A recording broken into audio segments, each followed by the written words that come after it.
Hey guys, this is Comic Uno, and today I am doing a review for, I'm going to actually show you the poster I have now, The Runaways. Kind of can see it, that's New York Comic Con exclusive poster. But let's get started and talk about the first episode of Runaways. So I did get to see the Runaways panel. This was one panel I was very excited for. I did coverage on Newsarama if you want to see the live blog of that. But let's start talking about the episode. So, one thing, just I guess preface, Runaways is one of my favorite comics of all time. And, you know, it's a comic I read in grammar school. It's been with me for a very long time, so this is a very important franchise to me, and a show I was obviously very excited to watch. Now, going into the show, we get to see, well, the opening scene is actually very LA. You know, we get to see the dangers of LA, and one of these girls get kidnapped, and we see it's from the Pride, of course, we know that. And then the next scene opens up to the actual opening scene of the comic, which is Alex playing video games, his parents coming in, but there's a bit of a difference. I won't spoil it, but there's another character that looms the show. I'm just gonna say that. It's a character that was not from the comics that looms the show very much, and is kind of a catalyst for a lot of characters, especially Alex and especially Nico. And this character knew the Runaways. So that was really interesting, and we see that in the first scene, or technically the second scene, but the one that's paying homage to the original first scene of the comic.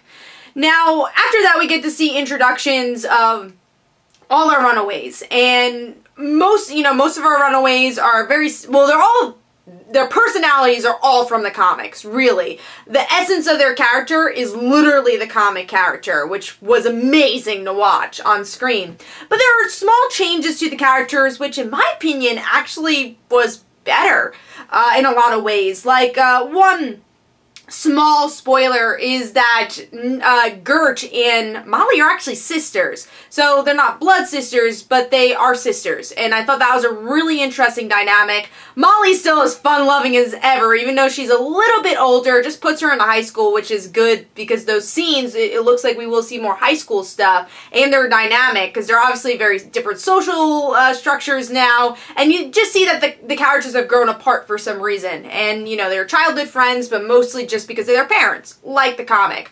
But a lot of their interaction is within the school, within that structure. And in the comic, obviously, it's just like, they go to the house, they find out their parents are evil, they run away. You know, it's very quick, all the things happening, because it's a comic book format. But with the show, they take their time to kind of understand who these characters are before their powers and before they found out that their parents were evil. So we get to see their dynamic in school. So that's some small changes, is again the Molly thing, but the essence of her, even the way she gets her abilities, is very similar to the comic. Now, they don't use the M word, they don't use mutant, but you see that she's really the one that discovers her powers the most, or at least her background the most in this episode, and we get to see that she's not feeling well, which is very much connected to her mutant powers. But she really doesn't know what's going on, because in the comic her parents just didn't tell her, but here she's adopted, so she doesn't know, you know, she can't ask her biological parents. So really interesting stuff. And other changes we get to see is Carolina, who I always call Carolina, but they call her, oh man, I don't know if I'll be pronouncing it right.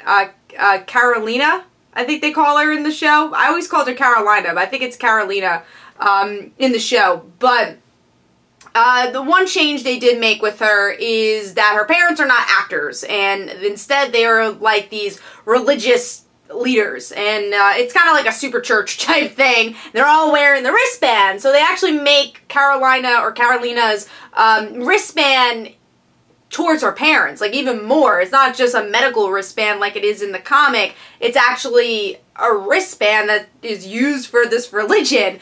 And, you know, she's very open about her religion in school, and people start to make fun of her about it, and she's too wholesome for them. And even Gert, you know, they definitely have a moment in the pilot where they're butting heads because of it. And because Gert's all about, like, fight the power, you know, fight the whatever organization. And so obviously Carolina and Gert have a bit of a butting heads. Now characters I think that are very similar to the characters we see in the show would be Gert and Chase. Chase, I think they play up the jockiness a bit more, which is good. I like that they show that he was a jock. And with Gert, again, it's fight the power, you know, fight the organization, and that was cool. I like that they played that up more. And one moment I really loved with this pilot, though, and it's one of the opening scenes, is in the school, where we get to see them all looking at each other. So you know they know each other, but you see they've grown apart. Alex is on this balcony, he's a lone wolf, and I like the looks that kind of tease where the relationships are going. So you see that Gert likes Chase, Chase likes Carolina, and Carolina likes Nico. So that was really interesting.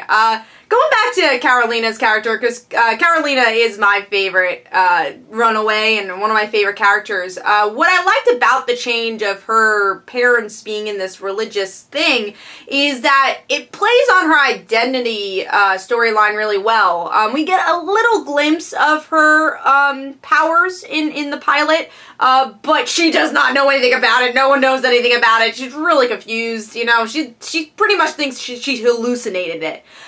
But what I like it, you know, it definitely plays on the identity stuff. They 100% play on her sexuality and reference her, or at least they show that she likes girls in small ways, not that she says anything. Again, it's a look that she gives Nico. In the pilot, there's these two girls kissing. She sees that, and again, it's just these small moments that you know that's going to be part of storyline, which is very interesting with this religious connection. I think it makes it even more powerful than, you know, her parents being actors. So I think we're going to definitely play with her identity and look at her identity more in the show than they had time to do in the comic. Even though they do a beautiful job in the comic, it's still less pages, less time that you could spend on it. So I really think they're gonna focus on it. So again, that one moment in the school was so good. It just showcases the relationship so well. And that's what's so awesome about the show, is the relationships. I mean, honestly, the ending scene is, and I won't go too much in detail of it, is a scene that's from the middle of the first issue. So we only get to the middle of the first issue in the pilot, and that means that there's just so much character growth, and you really get to learn who these characters are, and it's more about them as individuals here, and obviously as the show goes on, I'm sure we're gonna see them, you know, become a group, but it's definitely more about them separating, and then coming together because they were friends, and they learn obviously about their parents, so that's a big moment. So I also really like that the parents are a bit more fleshed out here, because that was another thing in the comic. Obviously they weren't as fleshed out because it was more about the kids running away from their parents. But it looks like they're going to be building up the Pride a lot more, actually understanding what the Pride is more than it's a cult. They're evil because they want to be. It does look like they're explaining it more. We see the dynamic between the parents and child a lot more than just one scene, which was really nice.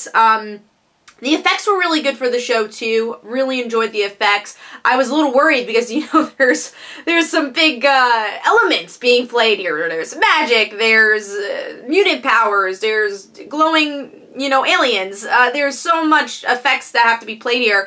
I do wonder with Carolina, her abilities, what that's going to look like as it evolves. I think that's going to be pretty interesting. But yeah, some good effects there. And overall, I love the pilot, and this is not just as a comic fan, but as a TV fan. The look of the show, the way it adds humor, but doesn't feel like every other teen show. It definitely feels adult, and honestly, it feels like a Netflix show.